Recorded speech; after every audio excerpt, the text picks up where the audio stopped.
everyone, my name is Anita Sharma and I welcome you all on INKPOTHUB Media once again. The month of March is a celebration of her journey, her life. As the world is celebrating it with the theme Choose to Challenge, INKPOTHUB is celebrating this month with the women who choose to challenge the norms towards women and higher education, the norms towards women and world-class researchers. In her research series today, my guest is Dr. Professor Jyotsna Bhatnagar.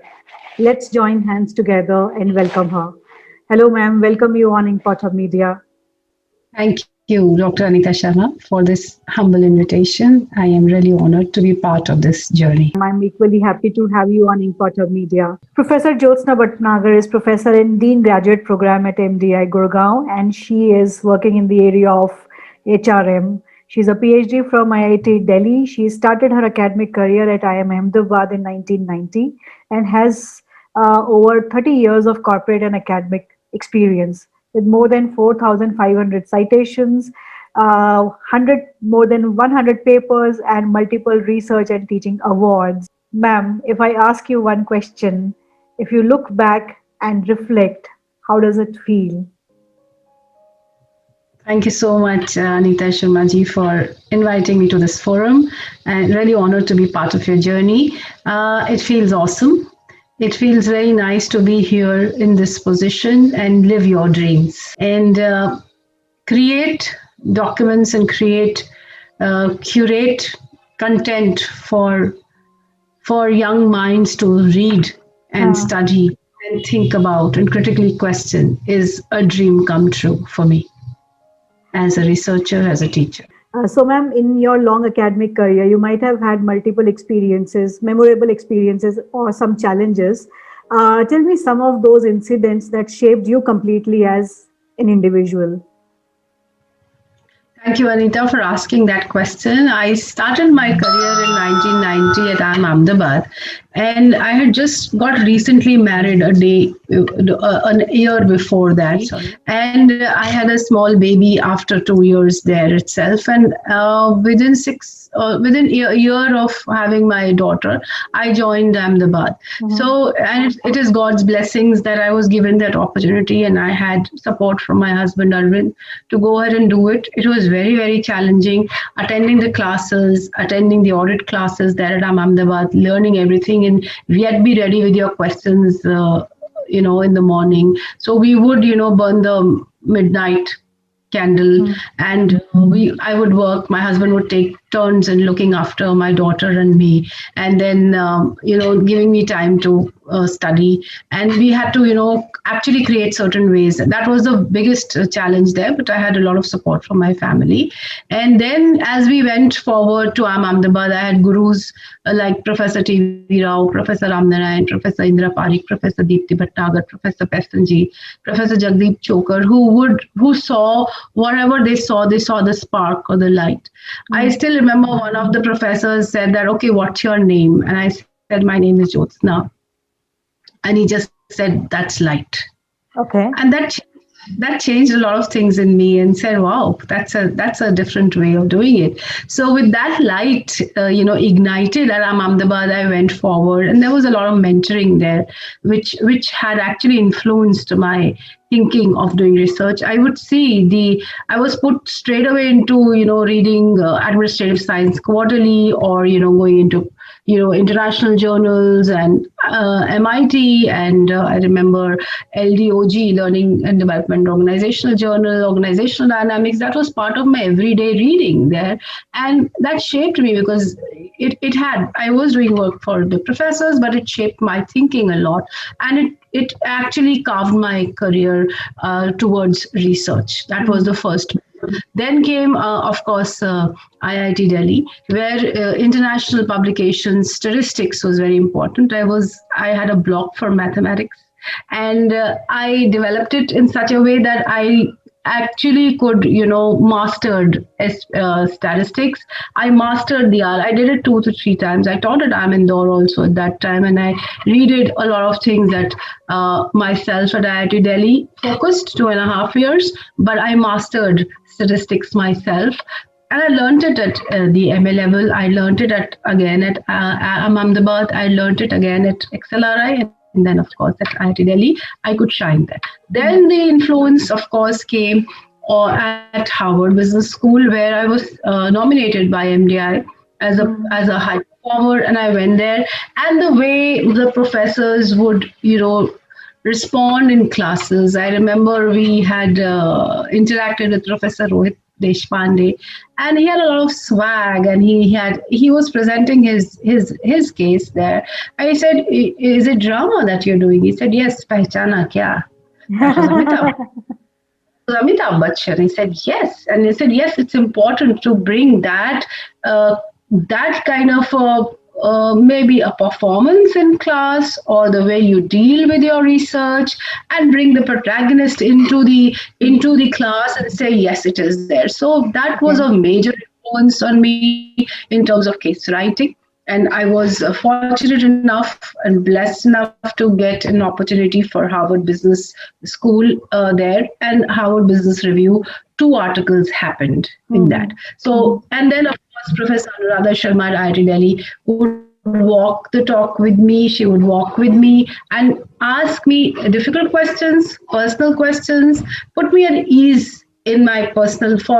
She would always ask, what's happening in your personal life, what's happening in your professional life, let's talk about it. And then we will come to the research question. So it was, as a human being, she would touch me first, and then as a research scholar. So I would just, open up and say, "Ma'am, can we do it like this? Can we do it like this?" And she said, "Of course, let's try.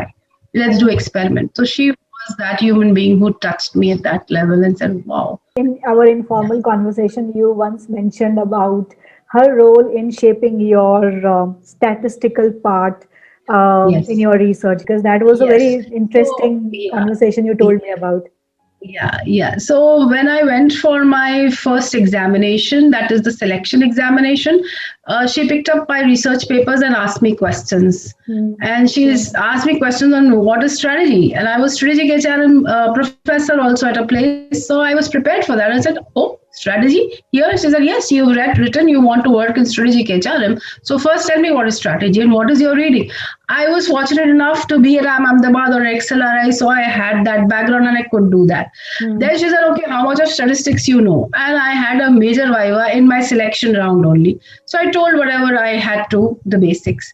And she said, "Listen, this is very, very basic. This is only at the MPhil level. You'll have to be a little more complex and you'll have to learn the tools there. Do you have any idea?" I said, "No, ma'am, I'm a good learner. I'll try and learn it."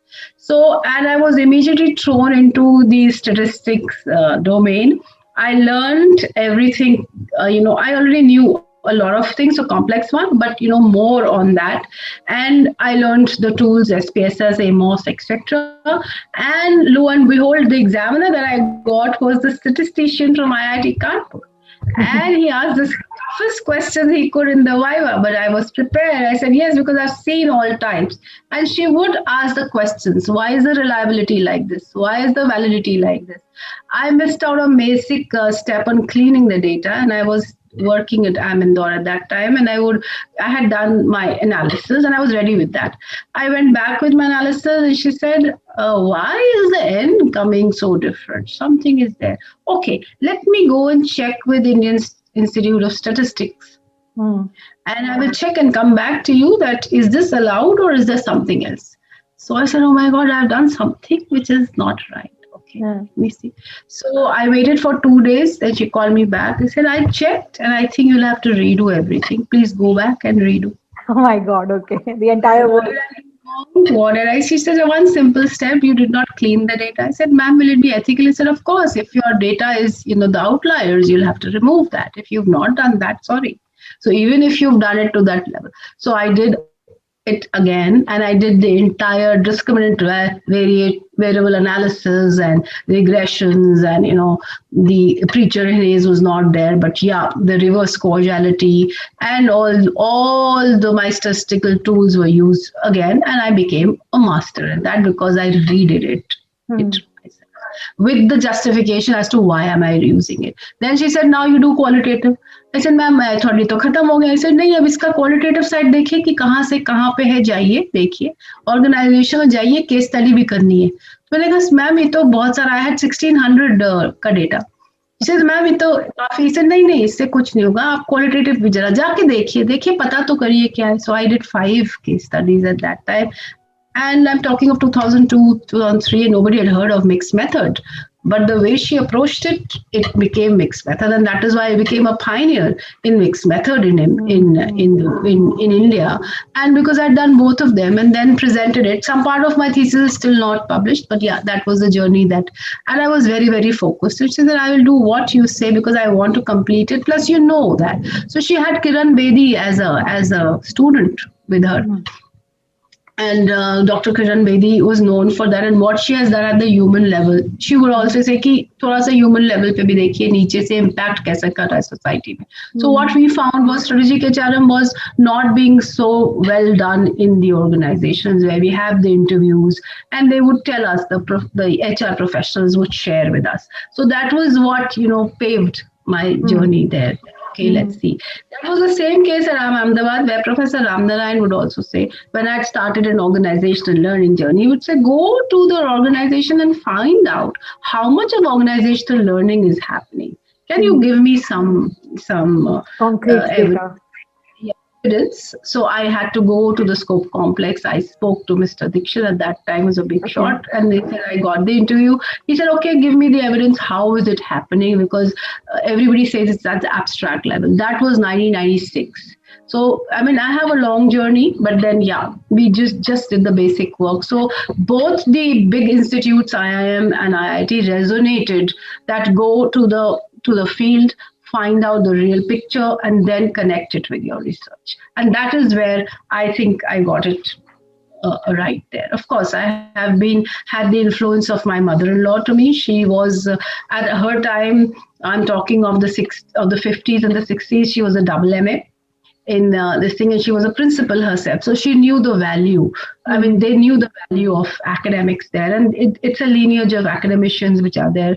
They have been there in IIT Roorkee vice chancellor from my parents' side, and from my in-laws' side, they've been part of Aligarh Muslim University. They've been part of Colvin Talukadar at the highest level. The principals and vice chancellors and registrars, or even the founders of IIT Roorkee, come from my family. So I did not know all of this when I had entered the family, but that was there. So she supported me. She said, if you're writing your thesis, please go to your study room, close the doors, work on your thesis. I'm here.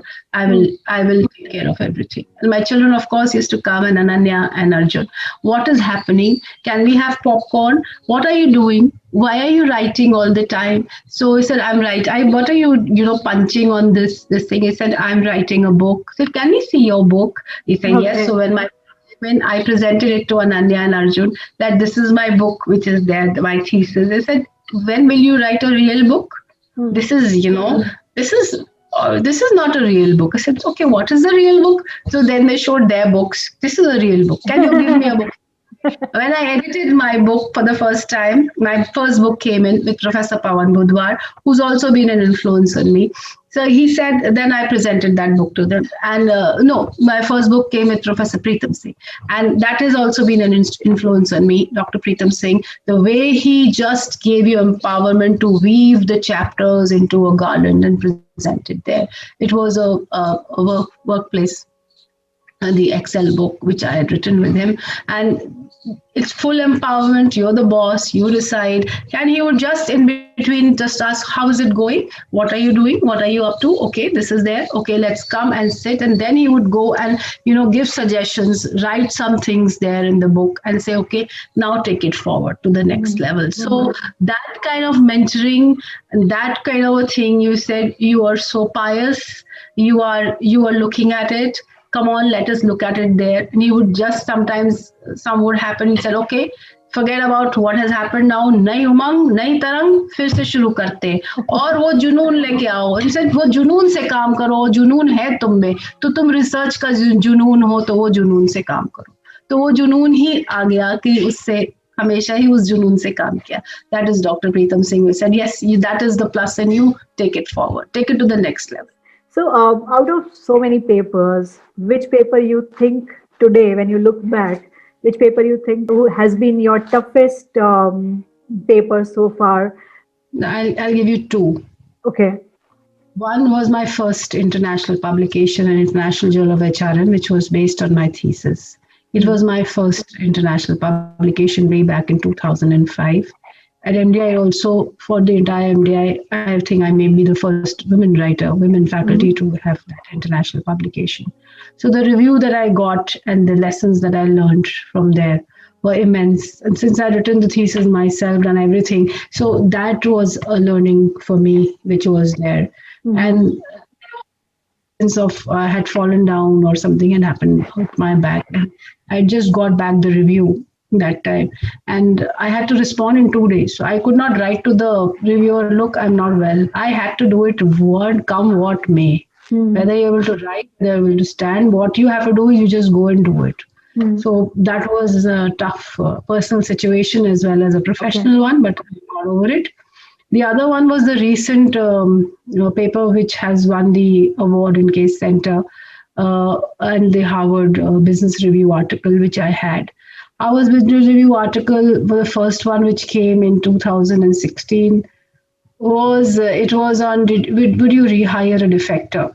So when Harvard camouflaged it and sent it to us, it was 5:30 in the morning for us. It was 10 o'clock for them in Boston, and we were sitting with our laptops and they were trying to camouflage it, and we had to camouflage the names, and suddenly I said sort of Ram and Hari and Tuli, and I had to suddenly give the names. So my husband asked, why are you giving God's names? I said, suddenly in the morning they've asked me to give the names. That's the only one which come, all my school friends. So Tuli and Preeti are there, Ram and Hari are there, because I couldn't think of anything there. It was because such a lot of excitement and passion that Harvard is asking you to write. And in the morning, you're writing it online with them.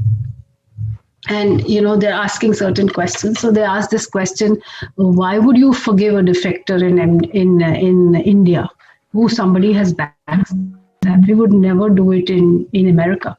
So I said, we test this in two genres and two generations of students. So the younger generation would not forgive. But the older generation, they would also say, do good karma, please forgive, give him another chance, get him back to your organization. So we have that perspective and we've experienced that in class. And that is why they said, what is good karma? We don't understand this. So we had to explain it to them perspective that this is what is this forgiveness is bigger than your revenge, if you could want to, of a break of trust. That was. Okay. The third one, which was Amazon as an employer, which is recently has got the world record of being the best-selling case, and I've been given the HROB reward with my student, Dr. Shweta Jaiswal Thakur. Amazon as an employer was very challenging. One, you're looking at Amazon as a brand. So you have to be very careful how you deal with it. What questions, critical questions you ask, the kind of referencing you do. It is a secondary case. It's on a particular incident which happened and it's published in the New York Times. How much of it is truth and how much of it is not truth? What is media making out of it? And what is the next question you would ask the students there? And whether it is of workers at the fulfillment centers, it is not at the earlier centers. And it's usually confused. And we ask this question to all of our students. If Amazon is like this, would you like to join? And they will always say yes. Why? We want to experience that thrill, that chill, to be on the edge for innovation. We want to do it. And this is fulfillment center, ma'am. This is not true. This is at the lower level. But at the higher level, maybe Amazon as a brand is what we prefer. So it is both the plus and the minus that we look at it. It was difficult because the reviewer from that, they were very, very, very, very demanding, and we had to do a lot of research, almost 6 to 10 months of copious research back and forth. Every tier and every effort has it. So some of them take out tiers there. It has a price. You have to pay that, but you don't have to give up. That is only, you have to be very, very resilient. You don't have to give up because nobody will see what your health is like, what your personal situation is like, what your professional situation is like. They'll only see the the published work. So you don't have to give up. Mm-hmm. Never have to forget, because it's your work, it's your creation. That is true. That is true. Okay, so tell me more about how do you see your life beyond research? Because we talked about Uh, research and research and research and its challenges. Tell me, what do you do beyond research? How do you Beyond see research, it? I'm a person who really lives life. I enjoy my painting. I Uh-huh. enjoy dancing. I Mm, get a lot of my creative inputs while I'm playing with my pet, mm, my dog. He follows me everywhere. I look at the garden and the gardening, which my husband does, and draw a lot of creativity from the flowers. I work with my children also. So both my children are very creative. We throw ideas against each other or on the dining table where we discuss it, and anything which is researchable.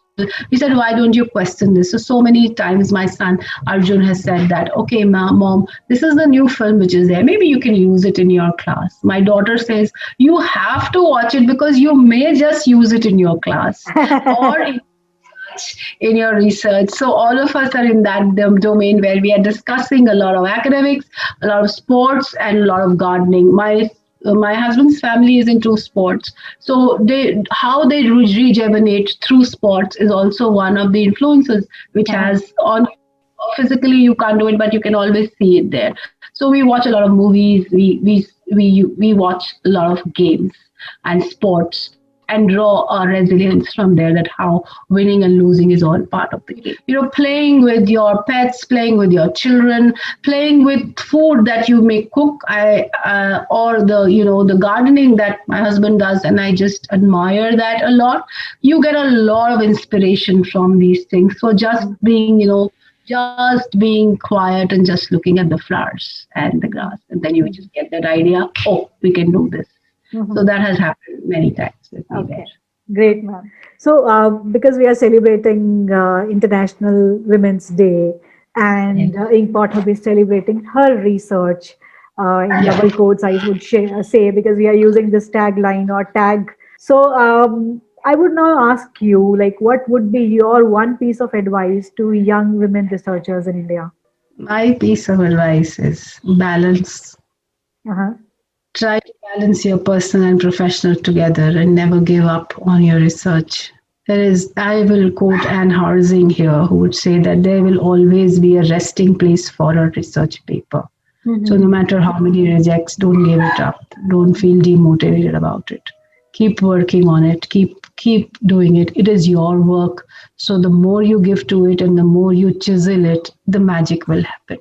So Okay. make the magic happen with your hard work, sincerity, and questioning mindset. I do this rapid fire. I will do it with you as well. So I'm not going to spare you on a rapid fire because that has to have a light moment in our conversation as well. Okay. Now let me start with the first question. One thing which you learned during pandemic. Take care of health. If you could change your name, what would it be? Never thought of that. I'll be Joy. Joy. Okay. What's one thing about you that surprises people? My resilience. Knowing what you know now, what advice would you give your 18 years old self? Live life king size. What's the best piece of advice you have ever received? Be humble and learn and listen more. Okay, great. Thank you so much, ma'am. It was really nice to have a chat with you and learn more about you. Thank you again. Thank you. Thank you, Anita. It's been an honor to be here, especially on Women's Day. And it's an honor to actually share your experiences and your journey with younger researchers and younger colleagues, and with you. Press the bell icon on the YouTube app and never miss another update.